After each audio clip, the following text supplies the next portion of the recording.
মুখ্যমন্ত্রীর উদ্দেশ্যে কুরুচিকর মন্তব্য করে আনিসুর রহমান ক্ষমা চেয়েছেন, কিন্তু বিড়ম্বনা কাটেনি।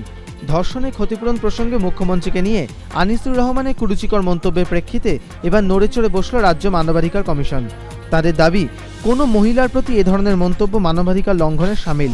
স্বতঃপ্রণোদিত হয়ে বিষয়টি তদন্ত করতে উদ্যোগী হয়েছে কমিশন। রাজ্য পুলিশের ডিজির কাছে 3 সপ্তাহের মধ্যে ঘটনার রিপোর্ট চাওয়া হয়েছে। চাপের মুখে আনিসুর ক্ষমা চেয়ে নিল। রাজনৈতিক মহলে সমালোচনার তীব্রতা কিন্তু শুক্রবারও এতটুকু কমেনি। ঘরে বাইরে এদিন ফের সমালোচনার মুখে আনিসুর। অভিজিৎ মুখোপাধ্যায় আনিসুর রহমানের পর এবার ক্ষমা চাওয়ার দৌড়ে হুমায়ুন কবির।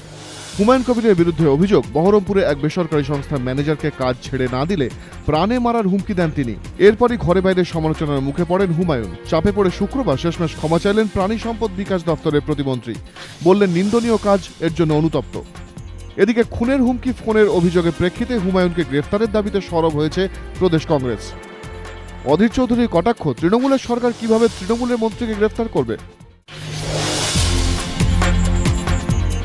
ভারতীয় জাতীয় কংগ্রেসের 128তম প্রতিষ্ঠা দিবসে রাজ্যের শাসক দল ও বামফ্রন্টের বিরুদ্ধে সরব প্রদেশ কংগ্রেস।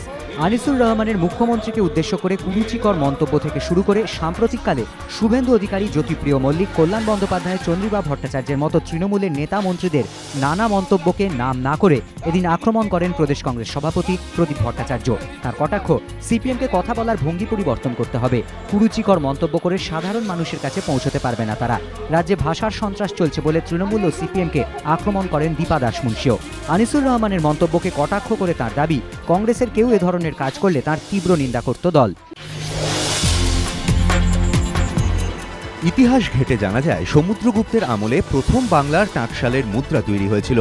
আবার 1414 নাগাদ প্রথম মিলেছিল বাংলা হরফে লেখা মুদ্রা। সময়ের সঙ্গে সঙ্গে মুদ্রারও নানা বিবর্তন হয়েছে, কিন্তু চোখের সামনে তা দেখার সুযোগ সচরাচর মেলে না। সেই সুবর্ণ সুযোগ এবার শহরবাসীর সামনে। নিউমিসম্যাটিক সোসাইটি অফ ক্যালকাটার উদ্যোগে শহরে শুরু হয়েছে 16তম মুদ্রা প্রদর্শনী, বিষয় বাংলার মুদ্রা। সেখানেই প্রদর্শিত হচ্ছে এই মুদ্রাগুলি। ইতিহাসের শরিক সেই সব মুদ্রার পাশাপাশি সোনার উপর বহু মুদ্রাও ঠাঁই পেয়েছে এই প্রদর্শনীতে। রয়েছে সাম্প্রতিক কালের বেশ কিছু মুদ্রাও।